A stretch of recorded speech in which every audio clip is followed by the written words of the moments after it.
particle of mass 1.6 into 10 की power minus 27 kilogram and charge 1.6 into 10 की power minus 19 coulomb are accelerated in a cyclotron of d radius 40 centimeter. It employs a magnetic field 0.4 Tesla.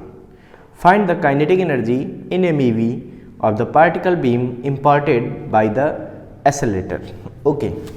तो देखिए बच्चों, हमको दिया है कि कोई चार्ज है जो कि एसिलेट किया जा रहा किसमें, साइक्लोट्रॉन में। साइक्लोट्रॉन का काम क्या होता है, चार्ज को एसिलेट करने के लिए यूज होता है ना। अच्छा, तो कह रहे उसकी जो रेडियस है चार्ज की उस समय वो है 40 सेंटीमीटर, ठीक है। और कह रहे वहां पे बी मैग्नेटिक फील्ड लगाई गई 0.4 टेस्ला। उस चार्ज का मास दे दिया 1.6 × 10⁻⁻27 किलोग्राम, लगभग प्रोटॉन का मास है, लगभग ये प्रोटॉन की ही बात कर रहे हैं क्योंकि उसका चार्ज भी दिया है 1.6 × 10⁻⁻19 कूलाम। तो ये प्रोटॉन को एक्सीलरेट कर रहे हैं, ठीक है। अच्छा, तो हमसे कहा उसकी काइनेटिक एनर्जी कितनी होगी।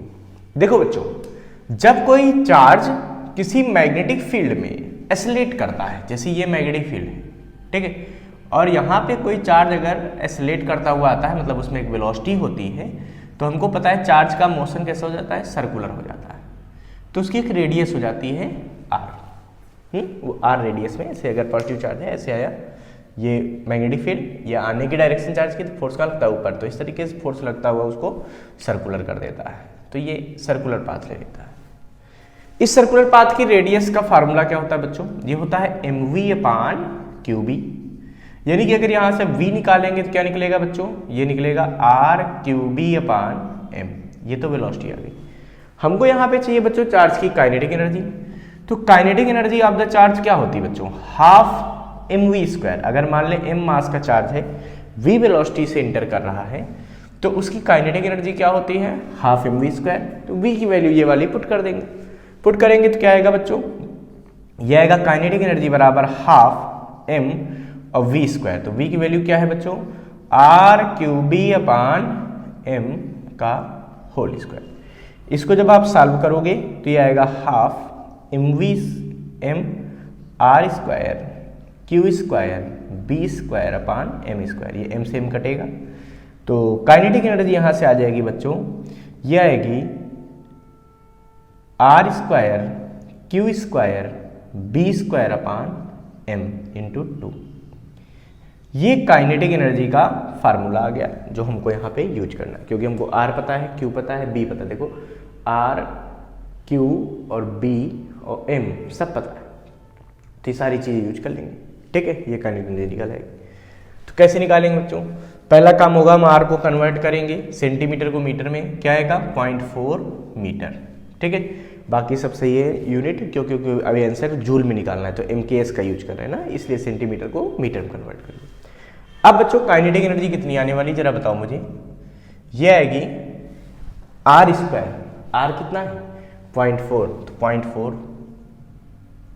ठीक है, का स्क्वायर कर लेंगे, Q² B²। तो इस पूरे को ऐसे भी तो लिख सकते हैं, क्या लिख सकते हैं, r³ पूरे का होल स्क्वायर / 2m, ऐसा कर लेते हैं।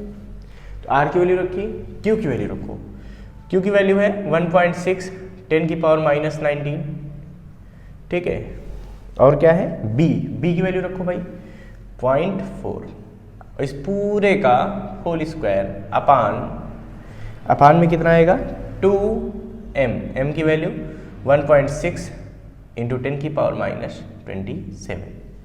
तो यहाँ से काइनेटिक एनर्जी हमारे पास क्या आ जाएगी बच्चों, ये आ जाएगी, देखो इसका स्क्वायर करोगे तो कितना हो जाएगा, देखो ये हो जाएगा 0.256 × 10⁻⁻19 का होल स्क्वायर अपान में 3.2 × 10⁻⁻27। इसको जब हम सॉल्व कर लेंगे तो हमारा आंसर आ जाएगा यहाँ से। तो इनको नंबर को सॉल्व करने पे आएगा 0.02048 × 10 की पावर। अब बचेगा देखो -38 यहाँ से आएगा, यहाँ से -27, ये ऊपर जाएगा +27। तो माइनस का 38 प्लस का 27 यानी कि बचेगा माइनस का 11, ठीक है। ये हमारे पास बचा माइनस का 11। तो 2 पावर इधर ले आओ बच्चों, तो काइनेटिक एनर्जी यहाँ से आ जाएगी, ये आ जाएगी 2.048 × 10 की पावर माइनस, ये उधर आ गया तो माइनस का क्या 13 हो जाएगा, तो -13, ठीक है, जूल। हमको बच्चों MeV में चेंज करना है। तो आपको पता होना चाहिए एक MeV का मतलब क्या होता है। MeV मतलब मिलियन इलेक्ट्रॉन वोल्ट या मेगा इलेक्ट्रॉन वोल्ट। मेगा का मतलब बच्चों 10⁶ और इलेक्ट्रॉन वोल्ट को जब जूल में कन्वर्ट करते हैं तो 1.6 10⁻⁻19 आता है, तभी बनता है जूल। यानी कि आंसर इसका ओवरऑल आ जाता है 1.6 × 10⁻13 जूल।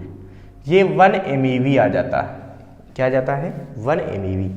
यानी कि जब जूल को MeV में कन्वर्ट करना हो तो क्या आएगा? अगर यहाँ 1.6 × 10⁻13 MeV, यानी कि जब जूल को MeV में कन्वर्ट करना होगा तो 1.6 10⁻13 से डिवाइड कर देंगे। वही काम यहाँ करेंगे। तो काइनेटिक एनर्जी क्या आ जाएगी बच्चों? क्या आ जाएगी? 2.048 × 10⁻13 अपान 1.6 × 10⁻13, और ये बन जाएगा MeV। तो 10⁻13 से 10⁻13 पूरे गायब हो गए, इसको इससे डिवाइड करो, ये क्या जाएगा?